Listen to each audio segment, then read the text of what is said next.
Your uncle bought SpaceX stock the first morning it traded. He keeps mentioning it at family dinners now. He calls it getting in early. Your coworker did the same thing, except she sold 3 days later when it dropped 5%. She says she locked in the gain. She will not look at the chart since. And your cousin, the one who actually works in finance, has not bought a single share. Everyone keeps asking her why. She just shrugs and says, "Ask me again in 90 days. Here is what none of them know." Buried inside the document SpaceX filed with regulators is a clause that turns the stock's own success into a countdown clock. The higher SPCX climbs in the next few weeks, the faster a wave of insider selling gets unlocked. The pop everyone is celebrating right now is not a victory lap. It is a trigger. Elon Musk knows exactly how this clause works. Almost nobody buying the stock today has read it. My name is Finn. I have spent years reading about money, how it works, why people make the choices they make, and what actually separates people who build wealth from people who do not. One book that changed how I think about hype-driven investing was The Psychology of Money. It taught me that the biggest investing risk is rarely the company. It is the deal structure built around it. This is FinSharp. I explain money simply. Let us get into it. Before any clause or calendar matters, one number sets the stage for everything that follows. Here is the contradiction nobody mentions on launch day. The same valuation that makes a stock look exciting is often the exact thing that makes it dangerous to buy. It is launch morning. You open your brokerage app. SPCX is trading around $185, well above its $135 IPO price. Headlines call it the biggest IPO in history. You see the number climbing and think, this is the trade of the decade. You almost do not check anything else. That almost is where most retail investors stop looking, right before the part that actually matters. Here is what is actually happening. SpaceX went public at a valuation near $1.75 trillion against roughly $18.7 billion in last year's revenue. That works out to about 94 times sales for a company that is currently losing money. One respected independent research firm valued SpaceX closer to $780 billion, less than half the IPO price. A valuation that high assumes the future has already arrived. Everything that happens next in this story is really about who profits if it has not. Not because the rockets are not real, because price and value are two completely different questions. Here's the math on what that gap means. SpaceX valuation at IPO, $1,750 billion. Independent research estimate, $780 billion. The gap? Roughly $970 billion of assumed future growth, already priced in today.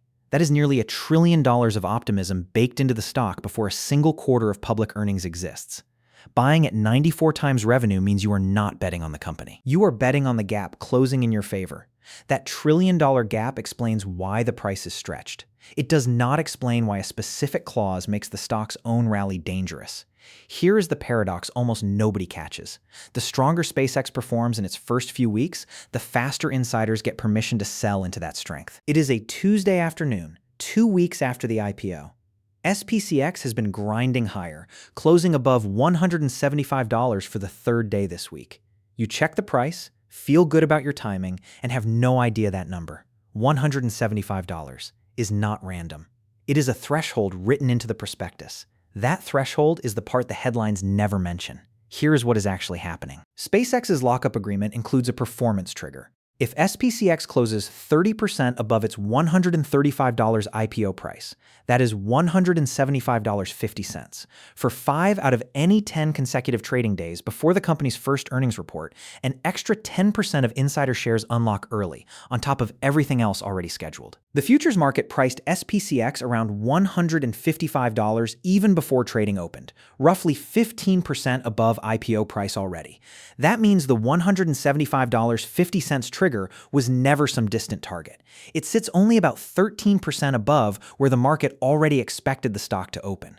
Not because the rally is fake, because the rally itself is the mechanism releasing more shares to sell. Here is the math on how close that trigger really is. IPO price, $135. Trigger price, $135 x 1.30 equal sign $175.50.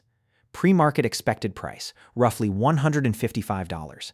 Distance from expected price to trigger, $175.50. $155 equal sign $20.50, or about 13% more. One strong week is the only thing standing between today's price and an extra 10% of insider shares hitting the market. One clause alone would be notable. What makes this structure different is everything stacked around it. Here is the contradiction that defines the next 6 months. The exact dates that determine this stock's fate are not secret. They are sitting in a public document almost nobody has opened. It is a random Thursday, 10 weeks from now. You glance at a financial headline. SpaceX insiders begin major share unlock. You had no idea this date was coming. You scroll past it, back to checking the live price. That scroll past is the moment most retail investors miss the entire story. Here is what is actually happening. Instead of one single 180-day cliff like most IPOs use, SpaceX built a staggered release schedule. 5 separate dates. At roughly day 70, day 90, day 105, day 120, and day 135. Each unlocks 7% of insider shares. On top of that, 2 earnings-related cliffs unlock 20% after the first quarterly report and 28% after the second. Add it together, and 83% of insider shares become sellable before the standard 180-day mark even arrives. This is not an accident. A staggered schedule avoids one dramatic crash and instead spreads selling pressure across a dozen quiet dates nobody outside the filing is tracking. It also conveniently accelerates how fast SpaceX qualifies for major stock index inclusion, which pulls in forced buying from index funds at the same time insiders are selling. Both forces hit the market in the same stretch of months. Not because anyone broke a rule, because the rules were written to work in a specific direction. Here is the math on what 83% early release actually means. Total insider shares eligible, roughly 6,500,000,000. 83% released before day 180, roughly 5,395,000,000 shares. Compare that to the entire current public float, roughly 555 million shares. That early release total is nearly 10 times bigger than everything currently available to trade. The headline says, lockup expires in 180 days. The real story is that most of it expires far sooner. A near 10 times supply increase sounds abstract until you see what it has done to every company that came before this one. Here is the uncomfortable pattern. This exact structure has played out before, and every time, retail investors who bought the excitement were the ones left holding the result. It is November, 4 years ago. You are watching Rivian's stock jump 22% on its opening day. People are calling it the next great EV company. 6 months later, the lockup expires. Ford discloses it is selling its entire stake. The stock drops 20% in a single day, then falls 67% over the following year. That collapse was never a secret. The expiration date was printed in the prospectus from day one. Here is what is actually happening across every major IPO with this pattern. Uber went public in 2019 at $45 a share. By the time its lockup expired that November, the stock hit an all-time low. On the exact day, insiders were finally free to sell. Palantir went public in 2020, climbed from around $10 to near $40 within months, then dropped 13% in a single session once its lockup lifted and insiders sold into the rally retail had built. Even Snowflake, which used a staggered schedule closer to SpaceX's own design, still fell about 11% in its final expiration week. Not because these were bad companies. Because the higher the speculative premium at the IPO, the rougher the unlock tends to land, and SpaceX is going public at the highest premium of any of them. Here is the pattern across all 4, side by side. Rivian, plus 22% on day 1, minus 20% in 1 day at lockup, minus 67% over the year. Uber hit an all-time low on its exact expiration day. Palantir, minus 13% in a single session at lockup expiration. Snowflake, minus 11% in its final expiration week alone. 4 different companies, 4 different industries, the same expiration script, every time. If the pattern is this consistent, the most important question becomes who is protected from it and who is not. Here is the final piece of the puzzle. The one person staying locked in the longest is also the one person who needs the cash the least. It is June 13th, 2027, 1 full year after the IPO. A headline says Elon Musk's lockup has finally ended. Every retail investor reads that as reassurance. What most of them miss is what happened in the 11 months before that date. That gap. Musk's year-long lockup versus everyone else's 90 to 180-day window. is the part the headlines frame as entirely good news. Here is what is actually happening. Musk committed to a 366-day lockup, the longest of anyone connected to the company. He cannot sell at day 70, day 90, the earnings cliffs, the performance trigger, or even the standard 180-day mark.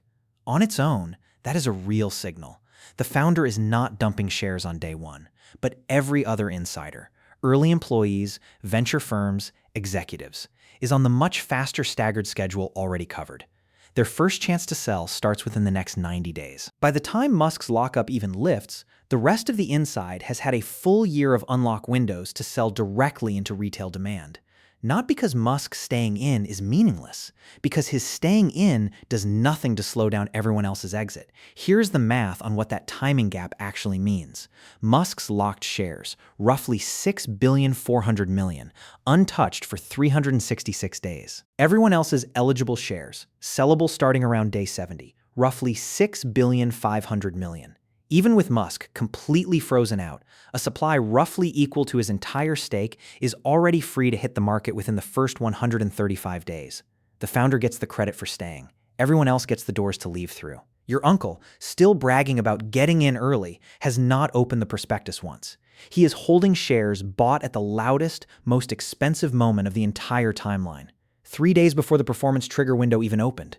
Your coworker who sold after a 5% dip and called it locking in the gain? She reacted to a number on a screen instead of reading the calendar underneath it. She missed both the early climb and the actual lesson, that the dip was never the risk. The unlock schedule was. And your cousin in finance, the one who kept saying, "Ask me again in 90 days? She was never against SpaceX. She was simply waiting for 83% of insider shares to finish moving through 5 tranches, 2 earnings cliffs, and 1 performance trigger, before deciding what the stock is actually worth, instead of what the opening pop wanted her to believe. Here is the big truth. A hot IPO is not dangerous because the company is bad.